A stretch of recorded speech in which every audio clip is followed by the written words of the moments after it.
বুঝুম। এই বেটা তুই কেডা? ভাই তুমি তো জানোই আমি একজন গরিব কৃষক, সামান্য একটু জায়গার মধ্যে কেবল আউশ চাষ করে শস্য ছিটাইছি। ওগুলো একটু ওইবার দাও, ওগুলো হইলে পরে বেঁচে কিনে তোমার টাকা পয়সা আমি দিয়ে দেবেন। আর কতক্ষণ এইভাবে হাইজা খাইজা বয়ে থাকবি? বেলা তো গড়িয়া সন্ধ্যা হয়ে আইলো, ওখানে তো ওরা আসতেছে না। আমি গরিব মানুষ, যে আমার হাতে কি উপহাস করার ধরছে নাকি? না না বাবা, তুমি এসব কি কইতেছো? ওরা অনেক ভালো মানুষ, ওরা তো আমাকে কথা দিয়ে গেছে আজকে জামাই সাহেব এই বাড়িতে আইবো। কিসের জন্য যে এত দেরি করতেছে? আমার মনে হয় কি রাস্তার মধ্যে কোনো ঝামেলা হয়েছে, তাই ওকে আসতে দেরি হইতেছে। হ বাবা, বুবু তো ঠিকই কইছে, ওকে মনে হয় রাস্তায় কোনো ঝামেলা হয়েছে। তাছাড়া ওরা তো আমাকে অনেক ভালোবাসে, ওরা নিজেরাই তো আসছিল বিয়ের প্রস্তাব নিয়ে, আমরা তো যাই নাই। ওরা আমাকে অনেক সম্মানও করে, আমাকে এই সম্মান ওরা ধরে রাখবো, আমাকে সম্মান নষ্ট হতে দিব না। হয়তো বা কোনো ঝামেলা হয়েছে, কিন্তু সময়ের আগে এসে করবো। তুমি কোনো চিন্তা করো না আব্বা। বাবা তুমি চিন্তা করো না তো, ঠান্ডা মাথায় একটু বসে থাকো। তোরা তো চিন্তা করিস না, তো সময় হলে ঠিক এসে পড়বো দেখবি। ওই যে দেখো চলে আসছে ওরা। আসসালামু আলাইকুম। আরে ওয়ালাইকুম সালাম। আরে সালাম করো না কোনা, সালাম করো না কোনা। তা বাবাজি তোমরা আইছো, আর লোকজন কো? আব্বা জান, আপনি হইলাম গরিব মানুষ, এত ঝাই ঝামেলার দরকার কি? তাই আমরা আসছি, বাড়তি লোকের কোনো প্রয়োজন নাই। তোমরা সবাই আগে খাওয়া দাওয়া করে নেও। আব্বা জান, আপনি আমাকে খাওয়া দাওয়ার জন্য এত ব্যস্ত হয়েছেন কে? খাওয়া দাওয়া আমরা পরে করুন, আগে শুভ কাজটা শেষ করে নেই। কাজী সাহেবরে খবর দিছেন আব্বা জান? হ্যাঁ কাজী সাহেবরে কওয়া হয়েছে, কাজী সাহেব সময় মতো এসে করবে।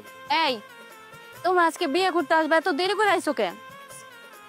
বুবু থাক, এইসব নিয়ে এখন আর কথা না বাড়াই, শুভ কাজটা তাড়াতাড়ি শেষ করি আগে। হ্যাঁ হ্যাঁ, তাড়াতাড়ি শুভ কাজটা শেষ করি, যা বলার শ্বশুর বাড়িতে যাই গো মনে। এই বিয়ে হইব না। এই রহমালি, তুমি আমার টাকা পয়সা না দিয়া তোমার 3 মেয়েরই বিয়ে দিতেছো। পেটে নাই ভাত, দেরাসে মাজদার। আমার টাকা দাও। এই সুৎখরের বাচ্চা, একদম কথা বলবি না। পুরা মহল্লার মধ্যে গরিব মানুষের কাছে শুধু টাকা লাগে, তাকে অত্যাচার করস। আজকে আমরা শুভ কাজ করতে আইছি, আমরা 3 ভাই এই কৃষকের 3 মেয়েকে বিয়ে করতে আসছি, আমরা বিয়ে করে নিয়েই যাব। এই তুই সব থাক, আমি রহমের কাছে টাকা পাবো, আমি টাকার জন্য আইছি। এটা রহম ভাই আর আমি বুঝুম। এই বেটা তুই কেডা? ভাই তুমি তো জানোই আমি একজন গরিব কৃষক, সামান্য একটু জায়গার মধ্যে কেবল আউশ চাষ করে শস্য ছিটাইছি। ওগুলো একটু ওইবার দাও, ওগুলো হইলে পরে বেঁচে কিনে তোমার টাকা পয়সা আমি দিয়ে দেবানি। এই শুভ কাজে ভাই তুমি আমার বাধা দিও না। সাতটা মেয়েছে আপনাদের টাকা পয়সা সব শোধ করে দিবানি। আর এদিকে 3 মেয়ার একে ঢাকে ডলে বাইয়া বেনারসি পরিয়া গিয়া দিতেছো, আর আমার ফসলে উঠাইয়া টাকা দিবা। আমি ওই সব কথা বুঝি না, আমার টাকা এখন ভালো। আরে সুৎখোর মাতবার, তোরে আমি সেদিন মানা করছি তুই এই বাড়ির আশেপাশে আসবি না। তোর কত বড় সাহস যে আজকে আবার এই বাড়িতে আসছস? আজকে তোরা আমার হাতটা কেউ রক্ষা করতে পারবে না।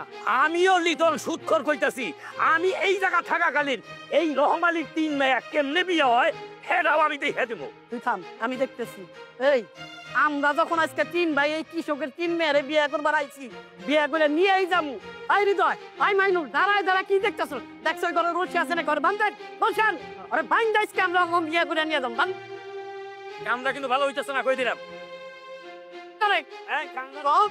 বান্ধেন তোর কত বড় সাহস! অন্য কানে গেছে নাকি তো কই দিলাম। বান্ধে করে কামটা কিন্তু ভালো হইতেছে না। চুপ, একটা কথা কবি না। বাঞ্চস আব্বা যান, শুনেন, আপনার আমি বলতেছি, আমরা এই জায়গায় কোনো জ্ঞান করুন না, আমরা ওদের কাজী অফিসে নিয়ে বিয়ে করুন। আপনি আমরা যে পর্যন্ত না যাবো বিয়ের সাথে শেষ যাইবো, আরে ছাড়বেন না, সন্ধ্যার পর আরে ছাড়বেন। আই তোমরা চলো আমার সাথে, আই চলো, আই যার যার নিয়ে চলো, আই চলো চলো। রহমালি, কামটা কিন্তু ভালো করলা না। তুই হইল শয়তানের গুড়া। তোর এই যে আমি সুদের টাকা পাবো না, তোর আমি কড়াই গুন্ডায় সব টাকা আমি ওয়াসিল করুম। চাইলে আমি সুদ করলি ধর না, মনে রাখিস। ভাই আমার কোনো তো দোষ না, জামাই ভাবি যে এই কাম করলো। আমি তো কইছিলামই যে শস্য হইলে পরে বেঁচে কিনা আমি টাকা পয়সা সব শোধ করে দিয়ে দেবো।